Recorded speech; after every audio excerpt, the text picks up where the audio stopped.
Okay, hello Instagram. I am doing this recording on Facebook. Hello Facebook. I'm doing them on both social media channels because I just did this transmission on Facebook and realized I got tricked by the very energy I was talking about, the trickster energy of Mercury. I had my volume off somehow. So we're going to do this retake effortlessly and easily. And I'm grateful to be sharing to you, Instagram world. Hello. And I have a transmission for you today on self worth and manifestation, which is part of my quantum abundance launch that my group infused hypnosis mentorship extravaganza starts this Friday at 4 p.m. Central, although time can be tweaked, of course, depending who is called to this portal.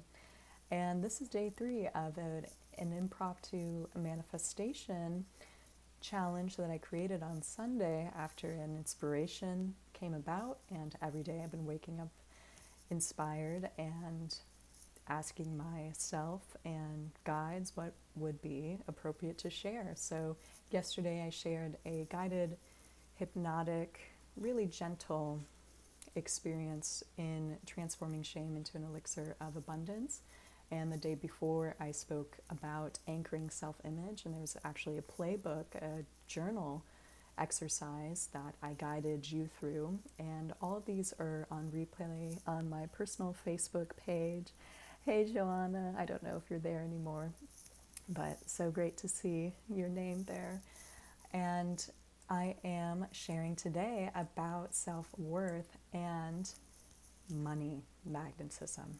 And I wanted to start off by first saying hello to the planetary body that is Mercury, as today is Wednesday. And if you don't know, Wednesday represents the planet Mercury. And so in my tradition, Mercury represents the planet, the color green. And so I'm wearing all my green today in effort to align myself with this energy. And the qualities of Mercury archetypally are qualities of the dyadic divine. Mercury is a shapeshifter. He becomes she and she becomes he. There is a blur between polarities. And Mercury also represents the financial trade, the financial transaction, the person that is the medium in between energy and something that we give material value, which is money. So today is an auspicious day to be talking about money. That's why I channeled this download beforehand, and I'm doing the retake for my Instagram world and family and my Facebook as well. And I'm just taking a second to triple check all my volume is on. And without further delay, let's get started. So quickly, I want to define what I am moving into more, which is invoking self-image when we are manifesting. As a professional hypnotist and someone who's very much embedded in energy and manifestation worlds, we can talk about identity a lot. And let me know if you work with shifting your identity and shifting who you are visually and energetically so that you can step into this next level of yourself in order to match, in order to become the energetic match for things that you're desiring to have and energy that you're desiring to embody in your life. Have used identity, and I'm shifting into using self-image because identity often invokes, even if it's identity that we're positively invoking, such as someone who is an early bird riser or someone who finishes daily tasks, is someone who is an exquisite facilitator of some kind of transformation that you're very skilled in. Identity is often external and artificial, and it keeps us connected to labels, and it keeps us boxed in when we are trying to manifest and collapse timelines. So I am moving into using self-image instead now. it has a different energy quality, self-identity versus self-image. For me, I feel like self-image it invokes the picture and the ever-changing painting. If you've ever worked on a painting, you paint in one color and then you want to adjust it and then you want to see the whole picture and then you want to lighten things or darken things, and it's ever shifting. And even when the painting is finished, you see things in it. It's ever shifting. There's not this fixed sense of energy that often identity can invoke in oneself. So let me know if you feel a difference between invoking self-identity versus invoking self-image for yourself. And how I like to define self-image is that it's your inner self-worth. It's who you know you can become with the snap of the finger, with a slip of, grace into and throughout your body. Self-image is this very beautiful, permeable state of being, and how you can ultimately adjust yourself at any moment based on what you feel, what you think, and what you imagine yourself to be at your highest soul level. So I just wanted to give that preface because I'll be talking about self-image today, and there's more information on that on my day one manifestation challenge on my personal Facebook page. Sorry, Instagram, it's not here. And if you participate with the recordings on my Instagram page in the prompts that I share with you every day, you'll be able to receive $100 towards the Quantum Abundance enrollment that starts this Friday. So if you want to get an extra money bonus and money boost, you can comment on day 1, day 2, and day 3. The replays will be up until Friday at noon Central, which is the point in which the $100 bonus is no longer available for you to receive. So enjoy those transmissions. And today I want to shift into the play sheet that I have. So I have a few things on my computer here, and this is actually the first time I've done Instagram and Facebook. Who would have thunk it would be today? So today is all about committing to yourself and how the importance of recommitting to yourself on a daily boosts your self-worth, and it also boosts your vibration. And the higher your self-worth is, the more you can manifest what it is that you want in your life. So the following exercise that I have, that's under the umbrella of what do you really want? What do you really want? Because we want to know what it is that we really want to be able to commit in alignment with our higher self. So we have to be in alignment with our higher self. We have to be in alignment with our desire self. We have to be in alignment with our whole self. So there's different ways to approach self-inquiry, and this prompt is a prompt that will help you reveal the layers of truth, reveal what it is that you really want.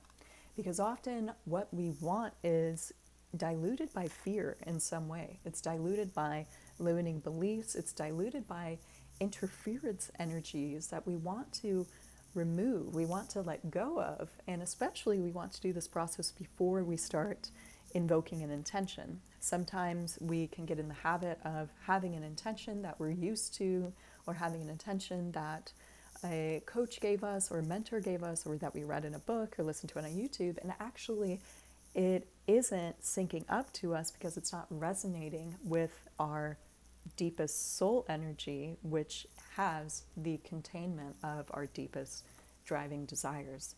And so I want to just share a quick and friendly reminder, my dear, that there is nothing wrong for having the desires that you have. And there is nothing wrong with those desires. Actually, there is nothing wrong with you. Nothing wrong with you at all. And there is nothing wrong with you wanting what you want. So I just want to make that clear as day. There is nothing wrong with your desires. Zip, zero. So these are the questions I have on the playbook. And if you'd like a copy of this, send me your email, DM me your email, and I will send it out via my email list. So you can have this to reflect and use. It's a wonderful tool that I have here created, especially when we get down to beliefs about money. So the first questions here are, if nothing I wanted were bad or wrong, what would I want? If nothing I wanted were bad or wrong, what would I want? Next question, if no matter what I did, no one would be mad at me, what would I want? If no matter what I did, no one would be mad at me, what would I want? This is fun. I can go back and forth. Next question. If nothing bad would happen, no matter what I did, what would I want? If nothing bad would happen, no matter what I did, what do I want? And second to last question, if no matter what I wanted, it would happen, what would I want? If no matter what I wanted, it would happen, what would I want? And lastly, if I could fully trust myself to do my part, what would I want? If I could fully trust myself to do my part, what would I want? I really love that one because we're really getting into self-trust, which is such a deep component to building our pot. I like to think of it as like a honey pot of self-worth, and that's where all the nectar of our beingness and all the nectar of who we fundamentally are at a soul level resides in this honey pot of self-worth for us to enjoy and imbibe in the sweetness of our soul. So notice any limiting beliefs that showed up when I asked you those questions. Limiting beliefs that say that you can't have this or you can't have that. Because once you focus in on what you want, your mind will often come up for reasons and ideas of why you shouldn't have it either now or why you shouldn't have it even later. Our minds are tricksters, and often when I see someone, when I'm looking at an astrology chart and I see a Mercury that's particularly boosted with energy, I often ask questions of like, how are you with discerning things? How are you with choosing things that you want and following through? How are you with commitments? And often a mercurial person has a lot of brilliant, cunning ideas about themselves and about them worlds and they're often grounded in some really great rationale and really great, even moral principles as well. So any ideas about reality that you have, any ideas about how you do things or how things come to you, ideas about your identity, and any self-projected limitations. Again, the identity can really get us hung up with limitations, labels. There's a lot of limitations within a label. So be careful of how you are identifying and labeling yourself, and be curious if there's a self-image of yourself that you would like to invoke that goes beyond identity, that's more from this internal well, this internal inner honeypot. So also, especially any limiting beliefs that show up about money, any ideas about money that you haven't yet examined. I love sharing the exercise I'm about to share because I have been soaked in the energy healing, yogic, astrological world for many years, and money mindset is the absolute last thing we're going to talk about. And of course, because I didn't put focus and I didn't put intention, I didn't even know that I need to put focus or intention on asking myself these questions about money and asking myself these questions about the ideas that I hold about money, the ideas that I hold about my reality, that I was actually a little stuck.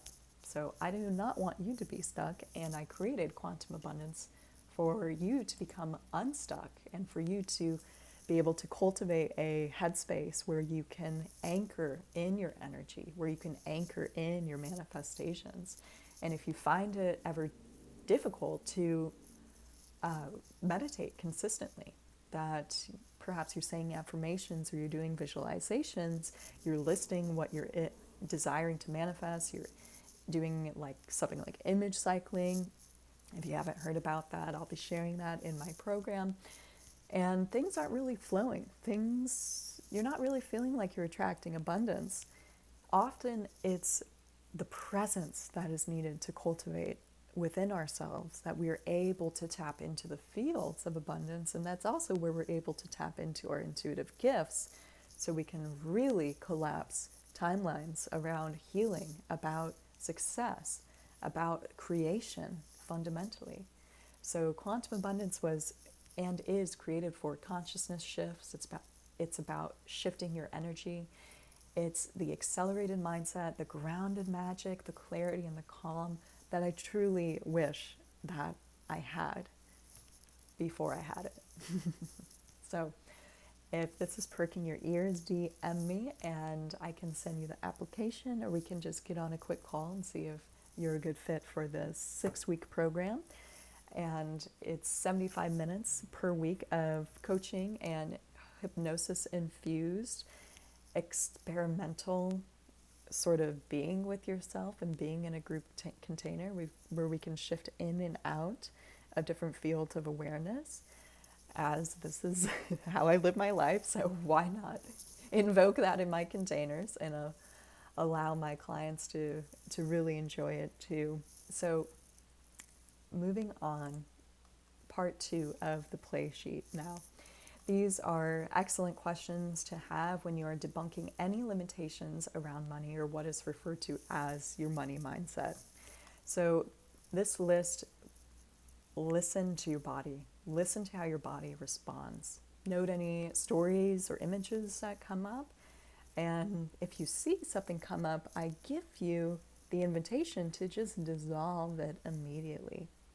Dissolve it immediately, instantaneously. These subtle shifts in awareness don't have to take years or months or weeks. They can instantly happen now. The question is, do you trust yourself to let these shifts happen now?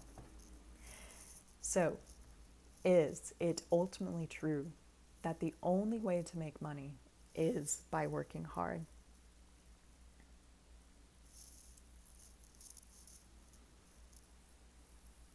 Is it ultimately true that the only way to make money is by working hard?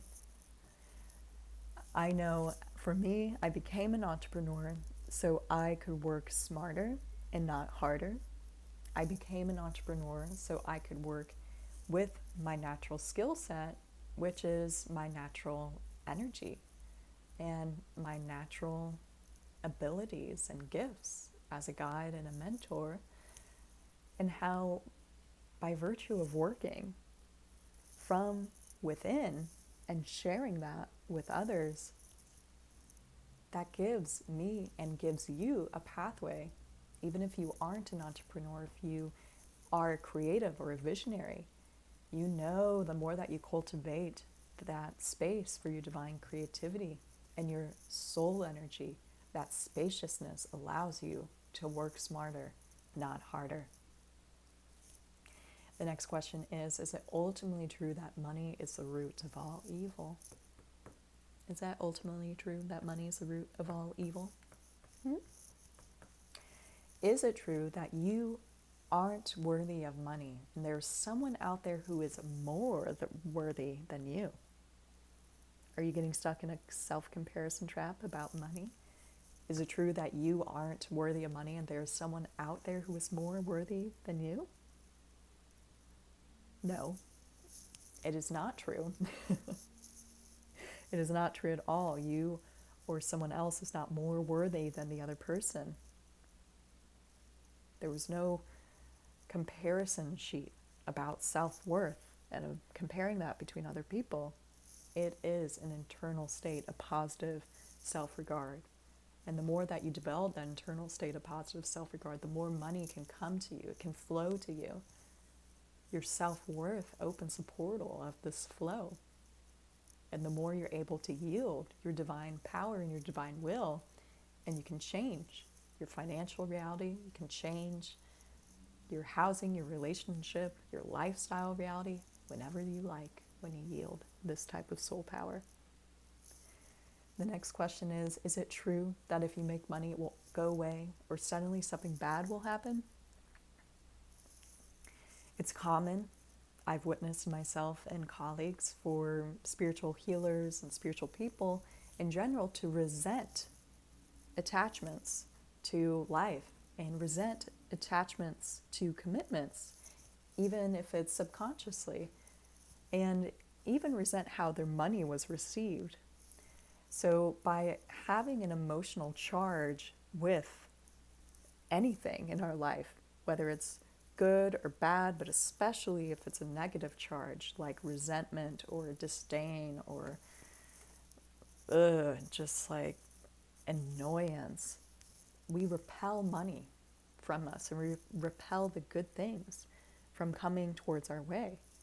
It's the subtle self-sabotage that starts in our psychic energy that ultimately defines how money and abundance responds to us. The next question is it ultimately true that if you make a lot of money, it will all go away to taxes? I just posted about this on my Facebook page. I used to have a hang-up with taxes. I used to feel victim to it.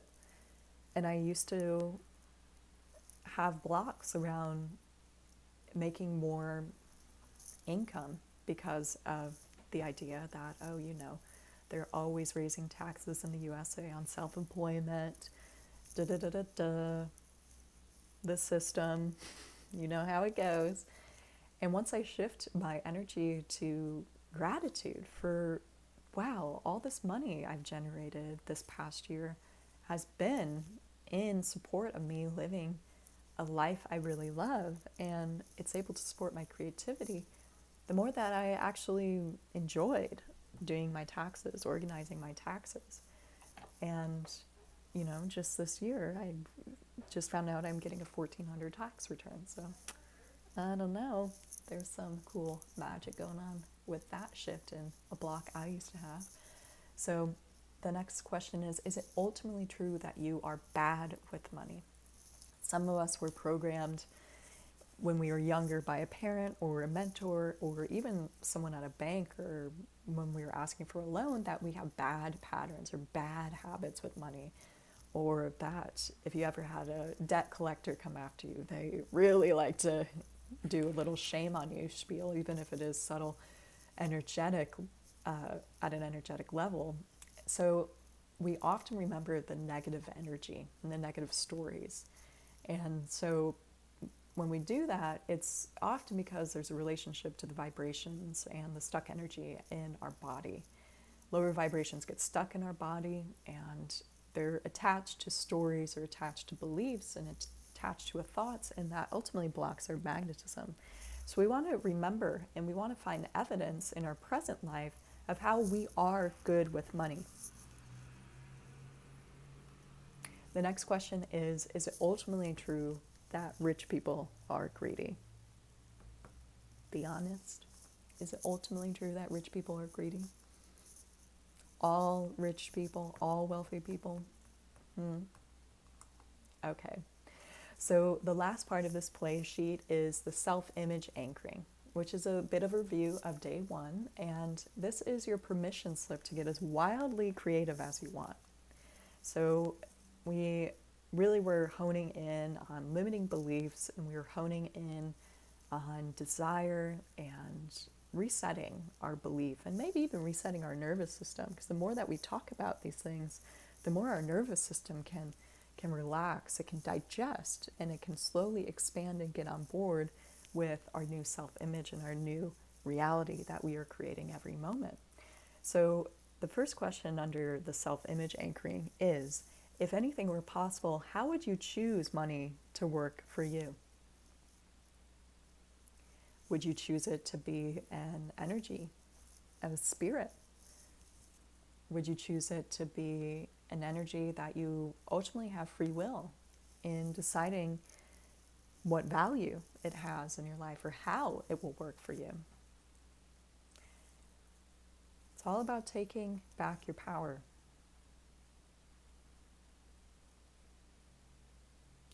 The next question is, how would you like your experience with money to feel moving forward? It's really important to hone in on how you want to be feeling moving forward. So do you want to be feeling free? Do you want to be feeling sort of just natural, neutral, if you will? Do you want to be feeling happy or simply satisfied when you're experiencing or having an experience with money? Feeling is very important to manifestation.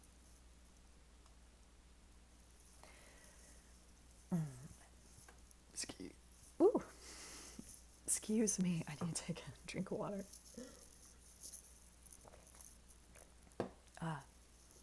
And finally, this is actually the question for you to answer for that $100 bonus towards quantum abundance is, what would you be thinking and feeling if you already had what you wanted?